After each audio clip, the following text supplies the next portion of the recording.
Good morning, students. I am Baliram Yadav from St. Xavier's Dental Academy, Pomra Saran. Welcome back to online classes. Today's our topic is location of places. Location of places.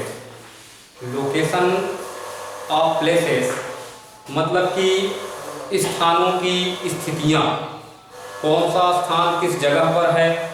धरती बहुत विशाल है, अर्थ बहुत vast है, बड़ा है। अब इस धरती पर कौन सा जगह, कौन सा स्थान की कहाँ स्थित है, इसकी जानकारी भी जरूरी है, लेकिन बहुत मुश्किल है।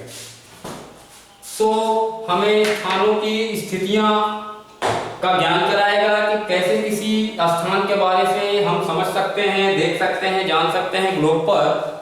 तो the latitudes and longitudes on the globe help us to find the location of a place.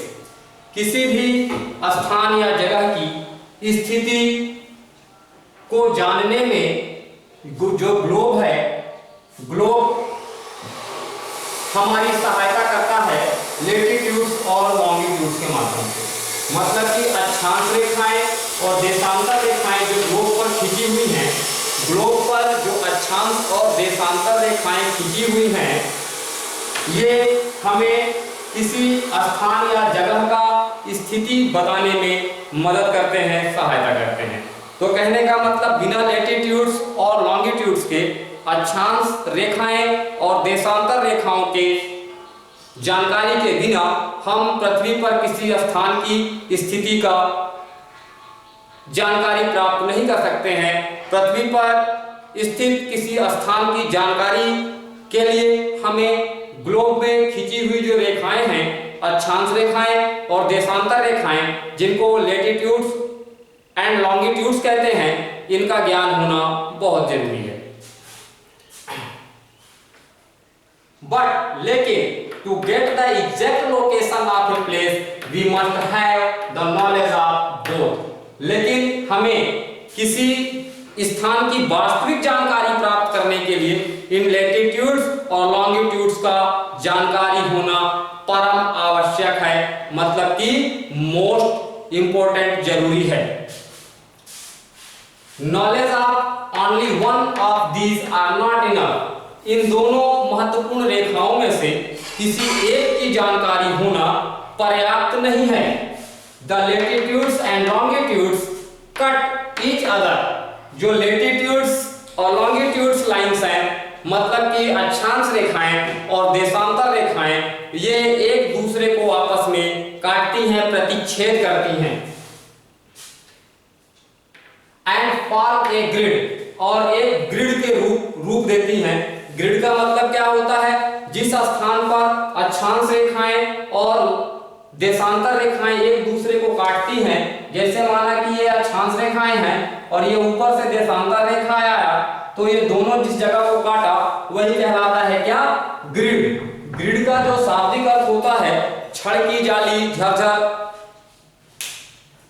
इस प्रकार से हम लोग इसको कह सकते हैं। तो ये है ग्रिड, जो कि लेटिट्यूड और लॉन्गिट्यूड्स का एक दूसरे को प्रतिच्छेद करना, और जिस स्थान पर प्रतिच्छेद या कट करता है वही ग्रिड होता है। This grid can be used to know the location of a place. और इस ग्रिड का इस्तेमाल या उपयोग किया जा सकता है किसी स्थान या किसी जगह के स्थिति को जानने के लिए। ग्लोब में अगर आपको किसी स्थान के बारे में वास्तविक स्थिति का जानकारी लेना है, तो उसके लिए आपको ग्लोब से संबंधित ये जो लेटिट्यूड्स एंड लॉन्गिट्यूड्स लाइंस हैं, इनका ज्ञान होना बहुत जरूरी है। लेटिट्यूड्स और लॉन्गिट्यूड्स एक दूसरे को काटते हैं और जिस स्थान पर ये एक दूसरे को प्रतिच्छेद करते हैं वही ग्रिड होता है। इतना जानने के लिए आपको लेटिट्यूड्स एंड लॉन्गिट्यूड्स का ज्ञान होना बहुत जरूरी है। तो आप लोग इसको बढ़िया से पढ़िएगा। मैंने आपको ग्लोब पढ़ाया, ग्लोब पे खींची हुई लेटिट्यूड्स लाइंस के बारे में बताया, मैंने ग्लोब पर खींची हुई लॉन्गिट्यूड्स लाइन के बारे में बताया। अब आप अपने घर पर अपने बुक से इसका अध्ययन करेंगे और आप इसको भली भांति समझ सकते हैं। तो यह लेसन हमारा यहाँ पर एंड हुआ, समाप्त हुआ। इस लेसन से संबंधित 4-5 पॉइंट्स मैं आपको बता दूं जो इस लेसन के लिए बहुत जरूरी है याद रखना, जिसको आपको याद रखना बहुत जरूरी है। So important points about this lesson, इस लेसन से संबंधित कुछ महत्वपूर्ण बिंदु हैं। Number first, there are many big oceans and continents on earth. पृथ्वी पर बहुत से बड़े बड़े महाद्वीप और महासागर स्थित हैं। आपने पढ़ा है कि there are 7 continents in the world, Asia, Europe, Africa, North America, South America, Australia and Antarctica. These are very vast, और ये बहुत बड़े हैं, ये भूखंड हैं।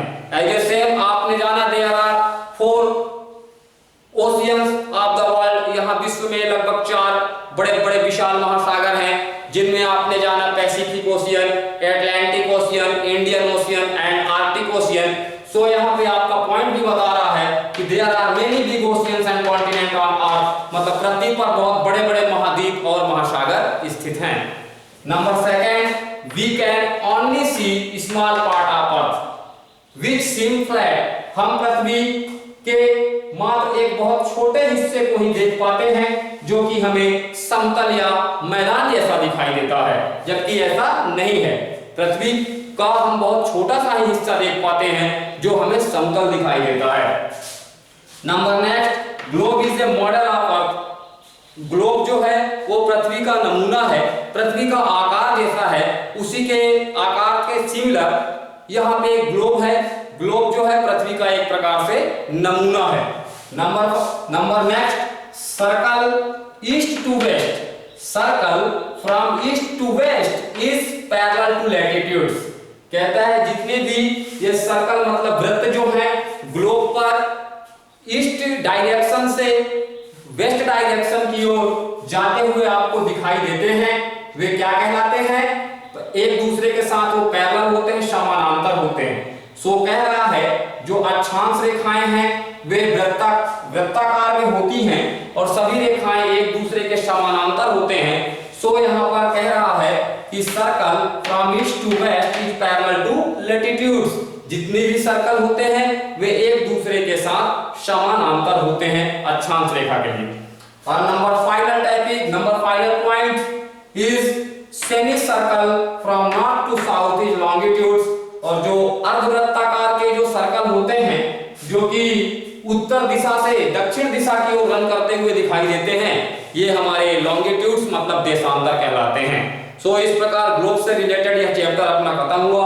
Next chapter and next topic के साथ हम लोग फिर मिलेंगे नेक्स्ट क्लास में। तब तक के लिए बाय।